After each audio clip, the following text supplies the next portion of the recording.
Với cái nhiệt độ chẳng khác gì ở Việt Nam hiện tại, việc chạy xe máy 1 tiếng đồng hồ dưới trời nắng 36 độ để đi xem phim nó thật sự là cái gì đó thật sự phải cân nhắc kỹ lưỡng. Nhất là khi ta không biết được movie hè của cặp đôi Superhero Time có chất lượng như thế nào. Thật may mắn, chất lượng phim của năm này khá tốt và có thể nói là không thể bỏ lỡ nếu như phim có đơn vị mua bản quyền để chiếu ở Việt Nam. Sau đây sẽ là đánh giá nhanh của mình về hai movie hè năm nay. Mình sẽ cố gắng để hạn chế spoil, nhưng có thể vẫn sẽ lọt một số chi tiết phim ở video này. Vì thế hãy cân nhắc trước khi xem. Còn giờ thì chúng ta vào video thôi.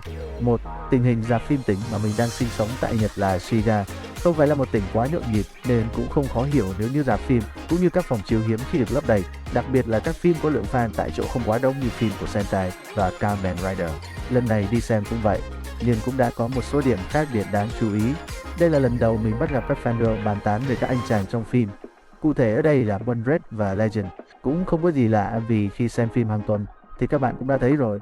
Mấy anh này thì đẹp trai xoáy ca khỏi bàn, năm nào thì chắc cũng có thôi. Nhưng đây là lần đầu mình được thấy nên cũng có thể coi là một điểm thú vị.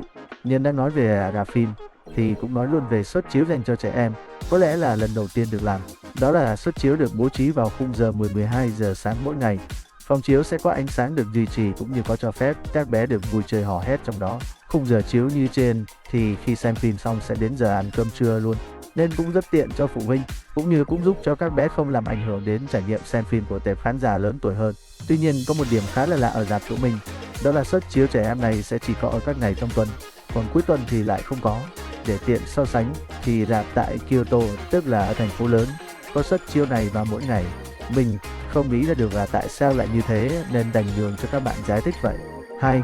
Movie Boom Boom Girl, cổ điển và an toàn nói ra thì chắc các bạn không tin, nhưng đây là lần đầu tiên mình xem trọn vẹn một tập của Boom.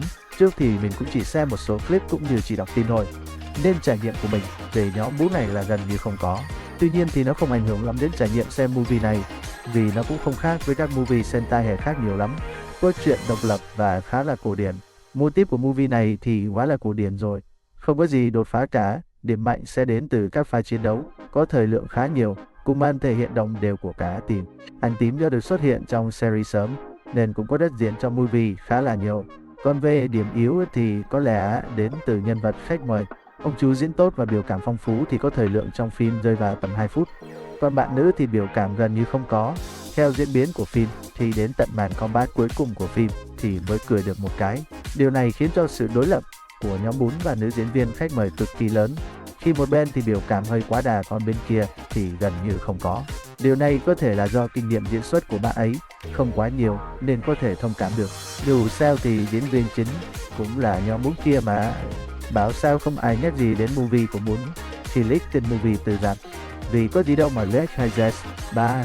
Gotcha phim ok đấy, nhưng vẫn cần chê là tâm điểm bàn luận trong mấy ngày gần đây nên mình cũng không có quá nhiều thứ để nói ở thời điểm hiện tại, vì những thông tin quan trọng thì gần như đã tràn lan trên mạng hết rồi. Thế nên mình sẽ điểm ra một số điểm hay trong movie này, và nó sẽ không có nhiều nội dung đâu. Phần mở đầu làm khá ổn khi đã giới thiệu bối cảnh và nhân vật trong movie gần như đầy đủ rồi. Không có quá nhiều điều để nói ngoài việc Legend xuất hiện từ phút thứ 3 hay thứ 5 của phim.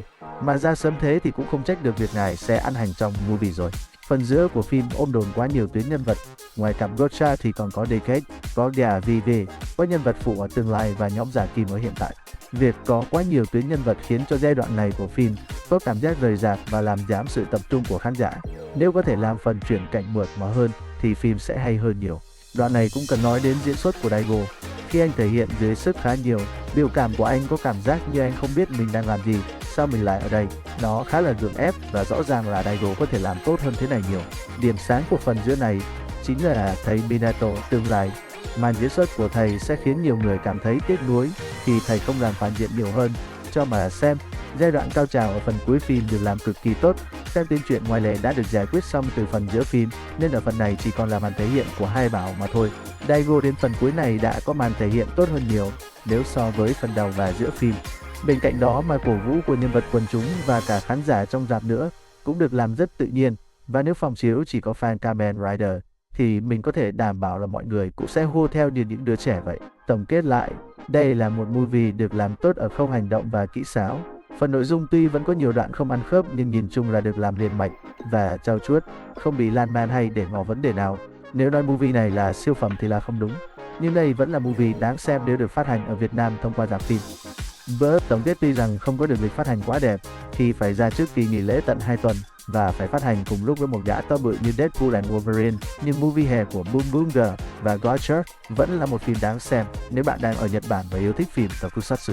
Mặc dù đã bị quay lén nhưng trải nghiệm tại rạp vẫn là tốt nhất, nên nếu có thể hãy đến rạp và xem ngay nhé. Còn giờ thì xin chào và hẹn gặp lại các bạn trong các video sau.